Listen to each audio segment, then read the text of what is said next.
Assalamualaikum warahmatullahi wabarakatuh.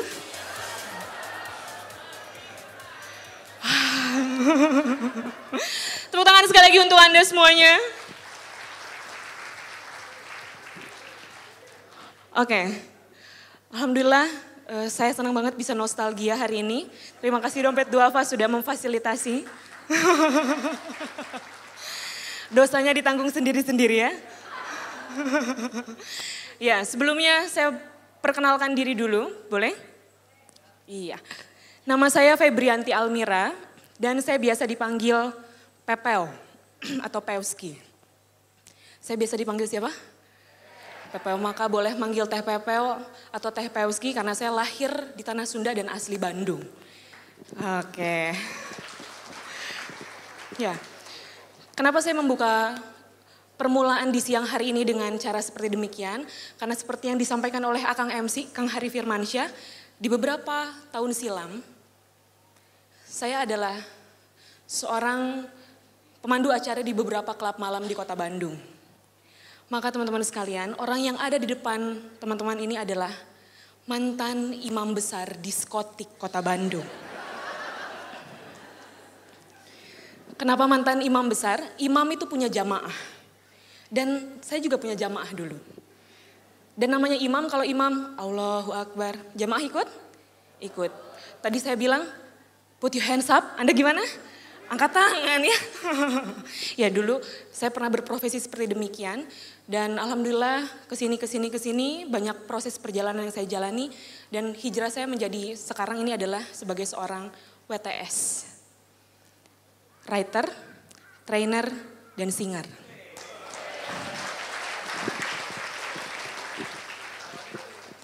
Iya, alhamdulillah. Jadi dulu beberapa tahun silam itu sekitaran saya waktu usia belasan masih remaja. Saya ini masih sama seperti remaja pada umumnya. Dan baru remaja Bandung dan remaja Indonesia aja yang khas banget sama kata galau, bener gak? Nah, saya baru sadar teman-teman setelah saya berada di titik sekarang, ternyata salah satu hal yang menyebabkan kegalauan anak muda Indonesia adalah karena apa yang dikonsumsinya. Apa yang dikonsumsi bukan hanya makanan tapi juga tontonan, bacaan dan lagu salah satunya. Di tahun 2012 saya amati ada satu lagu tenar banget dan pasti Anda bisa. Aku terjatuh dan tak bisa bangkit lagi. Aku tenggelam dalam lautan luka dalam. Aku tersesat dan tak tahu arah jalan pulang. Aku tanpamu. Ya, bisa kan? Berarti Anda adalah salah satu sampel anak muda galau Indonesia. Belum lagi selain lagu itu ada jujur aku tak sanggup, aku tak bisa, aku tak mampu dan aku tertatih. Tak sanggup, tak mampu, tak bisa, tertatih, kasihan gak tuh? Gimana gak galau dengerin lagu itu? Belum lagi yang paling baru. Ku berlari, kau terdiam. Ku menangis, kau tersenyum. Ku terluka, kau bahagia. Ku pergi, kau kembali. Ada yang tahu judul lagunya? Hah? Bukan harus terpisah. Perhatiin nih. Ku berlari, kau terdiam. Ku menangis, kau tersenyum. Ku terluka, kau bahagia. Ku pergi, kau kembali. Judul lagunya adalah Watir.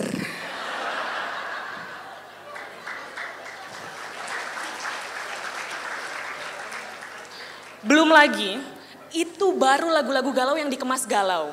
Dengan kemajuan zaman, seiring kemajuan zaman, sekarang lagu galau sudah dikemas jadi lebih menarik dan lebih terlihat menyenangkan. Anda tahu nggak lagu-lagu galau yang dikemas menyenangkan? Sakitnya tuh di sini di dalam hati. Itu seneng banget nyanyiinnya. Coba bagian refnya. Sakit, sakit. Sambil senyum. Padahal Anda tahu liriknya. Sakitnya tuh di sini. Hebat ya. Udah bisa dikemas. Jadi kelihatannya menyenangkan. Padahal lagu galau juga. Nah, saya menemukan fakta bahwa hal apa saja yang dikonsumsi secara rutin dan berulang-ulang akan berubah menjadi keyakinan. Maka jangan heran kalau apa yang kita konsumsi akan menentukan kebiasaan kita dan keyakinan kita. Tepuk tangan buat semuanya. Ya. Alhamdulillah ini saya seru banget di sini, saya menarik bisa bergabung. Coba boleh di next. Ya. Dan sekarang saya akan ajak teman-teman untuk memetik hikmah dari seorang yang pernah parah. Dan semoga ada inspirasi atau ada insight yang bisa teman-teman bawa pulang. Di dalam perjalanan saya di masa lalu, saya pernah sampai titik karir puncak, yaitu menjadi seorang pemandu acara di beberapa klub malam. Dan saya adalah orang termasuk anak muda yang gak bisa kalau pulang sekolah langsung pulang. Saya pulang sekolah harus nongkrong, pulang sekolah harus hangout. Kalau ada film terbaru di bioskop, saya harus jadi yang pertama kali nonton. Supaya kalau ditanya teman-teman saya paling tahu sinopsisnya. Saya adalah anak muda yang senang banget ngoleksi barang branded. Bukan karena tahu kualitas, tapi supaya disanjung dan dikira orang mampu. Saya. Dan sampai suatu hari saya menemukan sebuah pikiran yang janggal, karena begini, saya punya banyak sahabat dan saya besar di dunia entertain, maka nggak jarang sahabat-sahabat saya ini melakukan hal-hal yang dekat sekali dengan dunia entertain. Salah satunya adalah beberapa sahabat saya temukan tepat di hadapan saya, sebagian kecil meninggal karena overdosis narkoba. Dan ini di hadapan, dan bukan orang terlantar, bukan orang mampu, orang punya.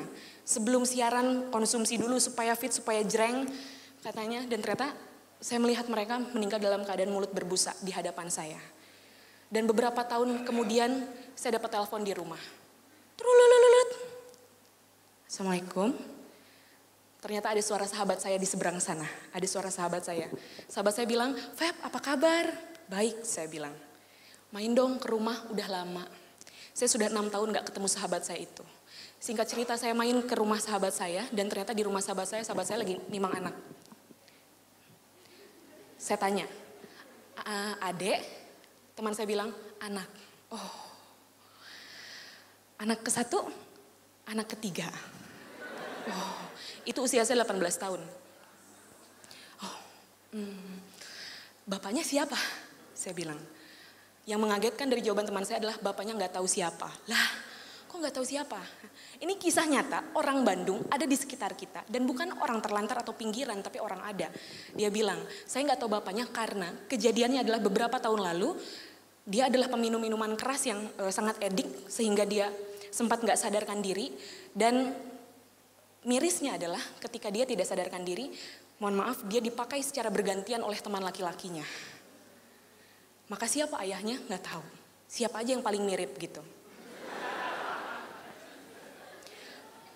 Dan ini ada di hadapan saya loh, bukan sinetron, bukan FTV, bukan film bioskop. Ini nyata, ini ada di sekitar saya. Sampai hati saya mulai meronta-ronta, merasakan ada yang janggal dengan kehidupan mereka. Dan anehnya, saya tidak pernah sedikit pun tercelup ke dunia itu. Seakan-akan ada yang nyelamatin gitu. Maka saya berpikir, everything happen for a reason. Setuju nggak? Setiap segala sesuatu terjadi pasti ada maksudnya. Dan ketika saya dihadapkan pada lingkungan demikian, tapi saya terselamatkan dan saya merasakan kegelisahan luar biasa. Disitulah saya mulai melangkah, mencari arah untuk menemukan cahaya.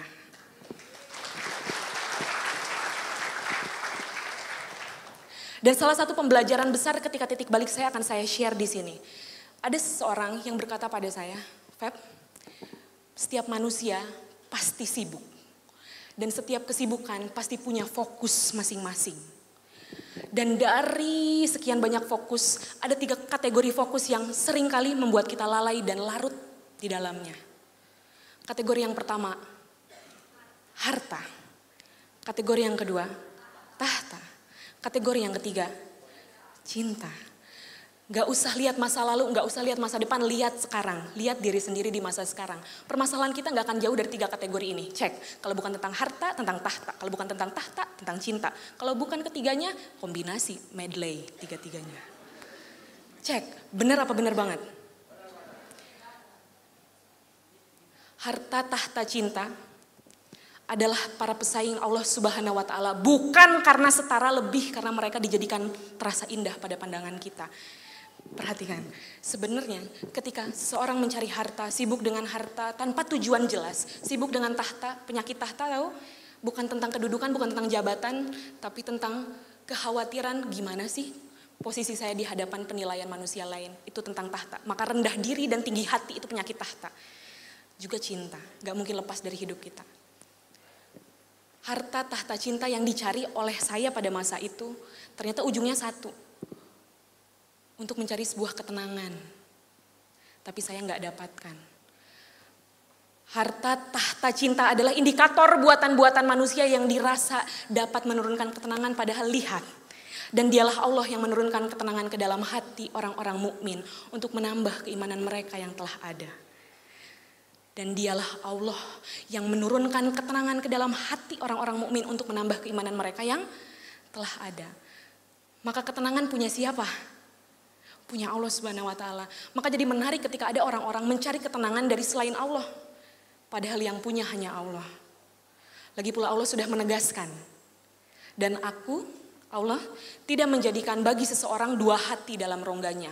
Ini menyiratkan bahwa gini sederhananya. Allah tidak menciptakan dua hati dalam satu rongga. Menyiratkan bahwa di hati tertinggi manusia tidak bisa ditempati oleh lebih dari satu zat. Jika tidak ditempati oleh Allah, maka ditempati oleh selain Allah. Apapun itu. Jika tidak ditempati oleh Allah, maka ditempati oleh selain Allah. Dan ketika hati, puncak hati tertinggi ditempati oleh Allah, maka buahnya adalah ketenangan. Dan jika hati ditempati oleh selain Allah, maka buahnya adalah kegelisahan. Maka kalau gelisah, cek.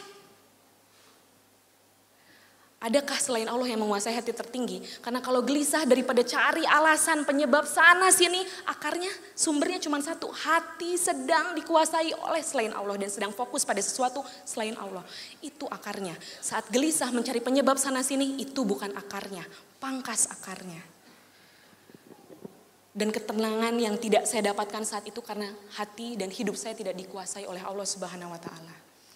Lanjut. Maka apakah cukup move on?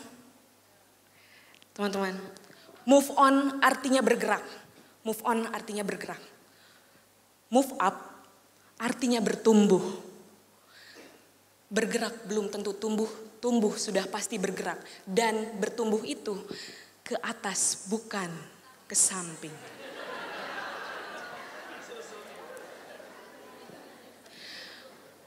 Maka dalam upaya move up, teman-teman, ada ikhtiar untuk meningkatkan kualitas diri di hadapan Dia yang penilaiannya hakiki. Ada iman yang ditingkatkan dalam upaya move up. So, apakah cukup move on? No, untuk menjalani kehidupan demi mendapatkan ketenangan yang hakiki yang ternyata yang punyanya cuma Allah. Let's move up because move on is not enough.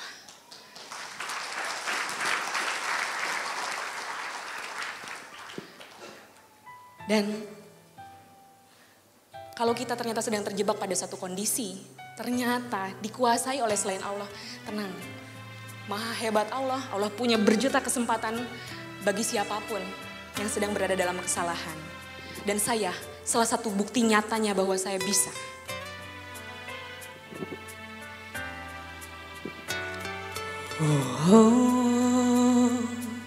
Jalan masih panjang. Terbentang di hadapan, tak hanya sekedar dunia. Lihatlah ke depan, yang lalu biar berlalu. Jadikan pemicu kalbu. Jalan hidup takkan pernah lurus, pasti ada salah, lewati segalanya. Oh, tapi Tuhan tak pernah berhenti membuka jendela maaf untuk kita.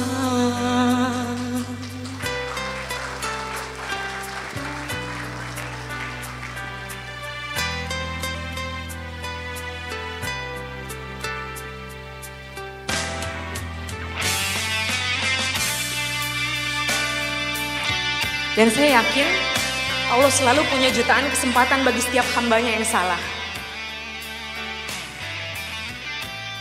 Dan saya akan buktikan ada beberapa orang yang menjadi saksi nyata bahwa perubahan itu ada. Jalan hidup takkan pernah lurus, pasti ada salah, lewati segalanya. Tapi Tuhan tak pernah berhenti membuka jendela maaf untuk kita.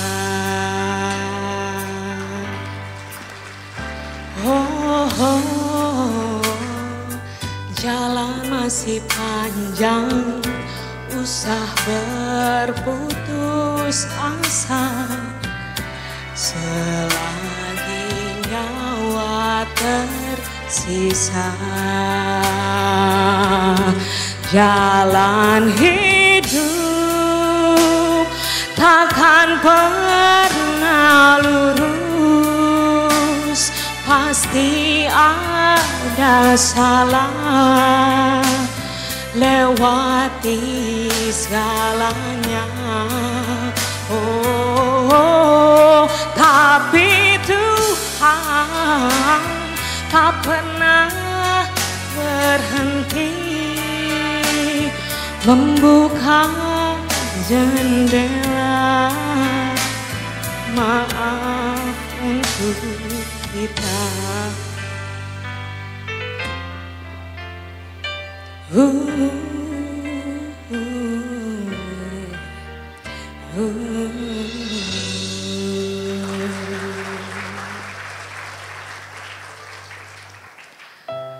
Maha baik Allah, selama kita masih diberikan nyawa, itu pertanda kita masih diberikan kesempatan untuk berbenah jauh lebih baik. Dan satu hal, ada hadiah dari Allah Subhanahu wa Ta'ala untuk kita semua manusia. Allah menitipkan sebuah fitrah di dalam diri kita. Dan fitrah inilah yang paling tahu mana yang benar dan mana yang salah. Apabila diri sedang melakukan kebaikan walaupun orang-orang mencaci gak setuju, tapi hati pasti tenang. Dan kalau kita melakukan kesalahan meskipun banyak orang yang memuji dan mengapresiasi, tapi hati pasti gelisah. Dan soal hati hanya kita yang tahu dan Allah Subhanahu wa Ta'ala. Padahal fitrah ini sudah Allah berikan pada semua manusia sebagai bekal untuk mendapatkan satu nikmat, yaitu nikmat sadar. Sadar bahwa hidup ini hanya persinggahan. Sadar bahwa kita pasti akan pulang. Pasti akan pulang. Tapi wajar bagi orang-orang yang sulit mendapatkan nikmat sadar karena terhalang oleh ego dan ambisi. Wajar karena ada sosok yang berjanji pada Allah Subhanahu wa Ta'ala, ya Allah, karena Engkau telah menghukum aku tersesat, maka aku akan menghalangi manusia dari jalan Engkau yang lurus. Dan iblis adalah sosok itu. Ia berjanji dan selalu akan menapatinya sampai dengan nyawa kita ada di tenggorokan. Dan godaan ini, penghalang-halangan ini menggempur kita dari 4 penjuru, dari depan, belakang, kanan, dan kiri. Godaan dari depan membuat kita lalai dan lupa akan adanya kehidupan setelah kehidupan saat ini. Godaan dari belakang adalah godaan yang membuat kita cinta dan terikat dengan dunia yang sudah dimiliki. Godaan dari kanan adalah godaan yang membuat kita bias dan blur akan perintah dan larangannya. Dan godaan dari kiri adalah godaan yang membuat kita senang, bahkan melakukan pembenaran atas setiap kesalahan. Dan godaan ini tidak akan berakhir karena iman naik tingkat, godaan naik derajat. Iblis gak pernah mati, setan gak pernah mati. Maka setan sudah trial error beberapa kali untuk menggoda manusia. Dia tahu banget mana celah kita. Setan-setan sekarang expert teman-teman.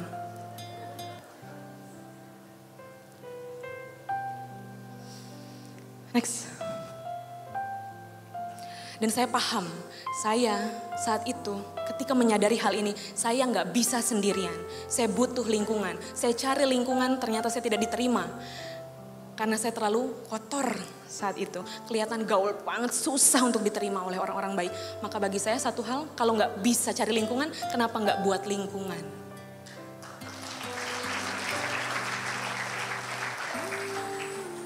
Dan di tahun 2012 saya menginisiasi sebuah komunitas bernama Great Muslimah. Teman-teman komunitas Great Muslimah boleh berdiri.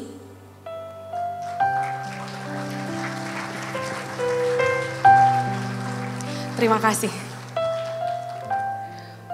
Mereka adalah para muslimah hijrah yang memiliki latar belakang yang berbeda-beda.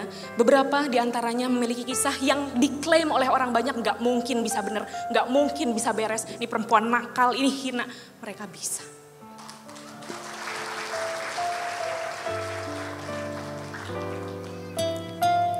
Dan kami membentuk dan bertekad dan berkomitmen ketika kami bergabung, kami akan membuktikan iman kami dengan cara berkarya sesuai bahasa kaumnya. Maka di Januari 2015 kami menghelat sebuah teater musikal berjudul Move Up, persis materinya dari yang tadi.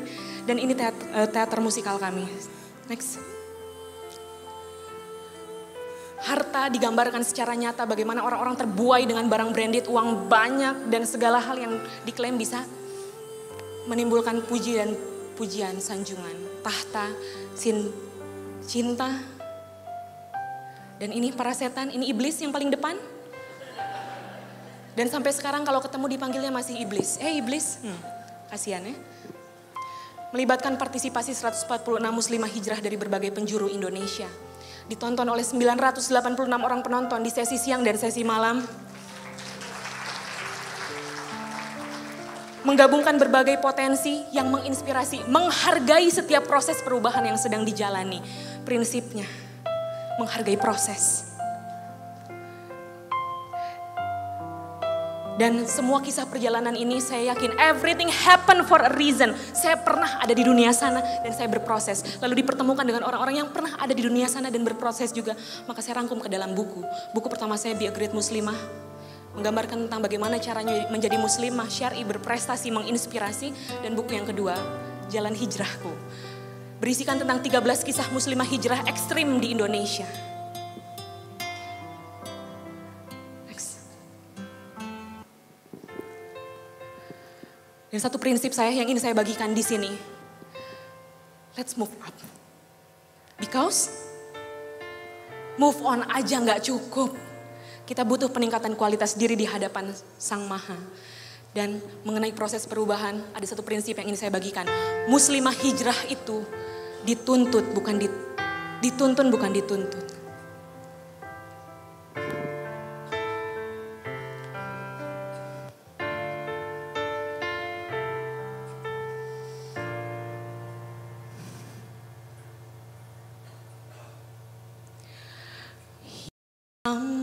Kelam pernah ku lalui,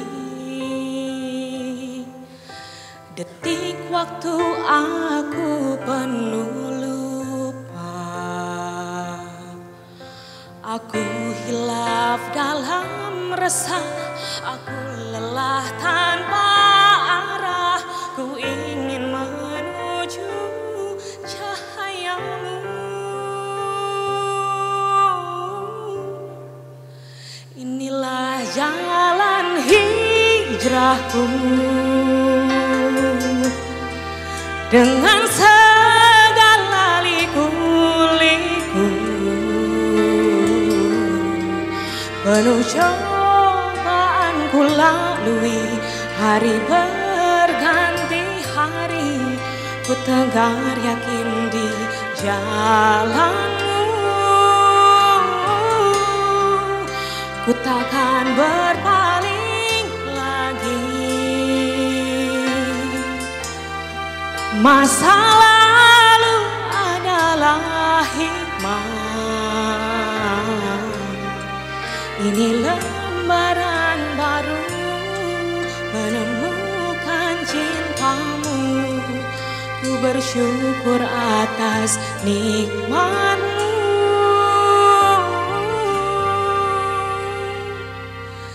Janji-Ku di dalam keheningan, ku ingin memeluk kebaikan. Untuk-Mu aku berbuat demi cahaya terang, siap menjadi penyeru-Mu.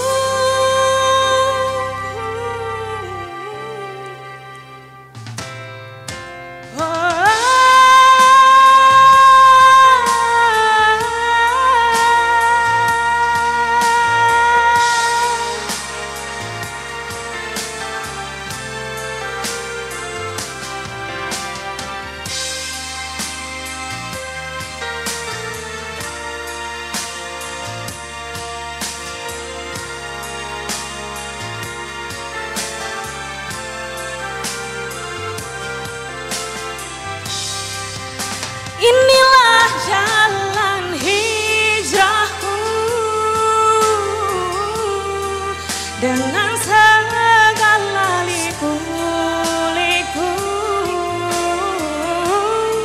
Pencobaan ku lalui, hari berganti hari, ku tegar yakin di jalan-Mu.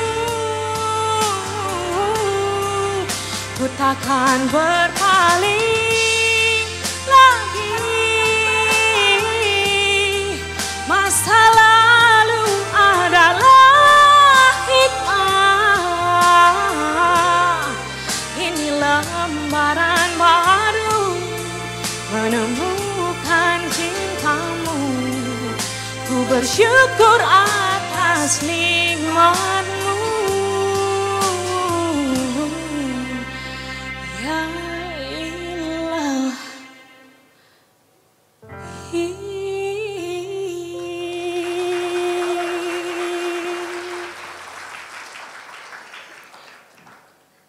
Muslimah hijrah itu dituntun bukan dituntut. Dan tuntunannya disampaikan dengan kelembutan, bukan penghakiman. Sekian dari saya, let's move up because move on it's not enough. Terima kasih. Wassalamualaikum warahmatullahi wabarakatuh.